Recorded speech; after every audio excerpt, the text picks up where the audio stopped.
বিসমিল্লাহির রহমানির রহিম।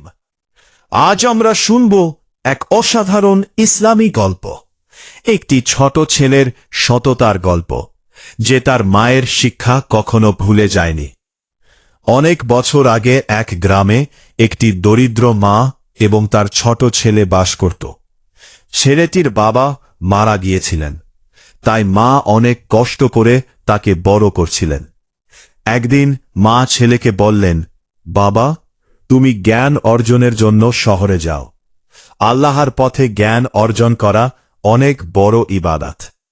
ছেলেটি শহরে যাওয়ার জন্য প্রস্তুতি নিল। মায়ের কাছে ছিল মাত্র 40টি স্বর্ণমুদ্রা।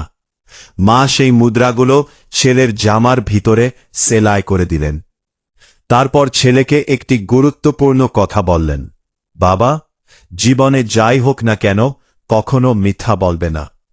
ছেলেটি বলল, মা, আমি প্রতিজ্ঞা করছি, আমি কখনো মিথ্যা বলবো না। তারপর সে কাফেলার সাথে শহরের পথে রওনা দিল। কিছু দূর যাওয়ার পর হঠাৎ করে একদল ডাকাত কাফেলার ওপর আক্রমণ করল। সবাই ভয়ে কাঁপছিল। ডাকাতরা সবাইকে তল্লাশি করতে লাগল। একজন ডাকাত ছেলেটিকে জিজ্ঞেস করল, তোমার কাছে কি কিছু আছে? ছেলেটি শান্তভাবে বলল, হ্যাঁ, আমার কাছে 40টি স্বর্ণমুদ্রা আছে। ডাকাতটি হাসতে লাগল। সে ভাবল ছেলেটি মজা করছে। একজন ডাকাত এসে একই প্রশ্ন করল। ছেলেটি আবারও একই উত্তর দিল, আমার কাছে 40টি স্বর্ণমুদ্রা আছে। ডাকাতরা অবাক হয়ে গেল। তারা ছেলেটিকে তাদের নেতার কাছে নিয়ে গেল। ডাকাতদের নেতা জিজ্ঞাসা করো, তুমি কেন আমাদের সত্য বললে? আমরা তো তোমার টাকা নিয়ে নিতে পারতাম। ছেলেটি বলল, আমার মা মাকে বলেছেন জীবনে কখনো মিথ্যা বলবে না। আমি মায়ের কথা ভাঙতে পারি না। এই কথা শুনে ডাকাতদের নেতা কাঁদতে শুরু করো।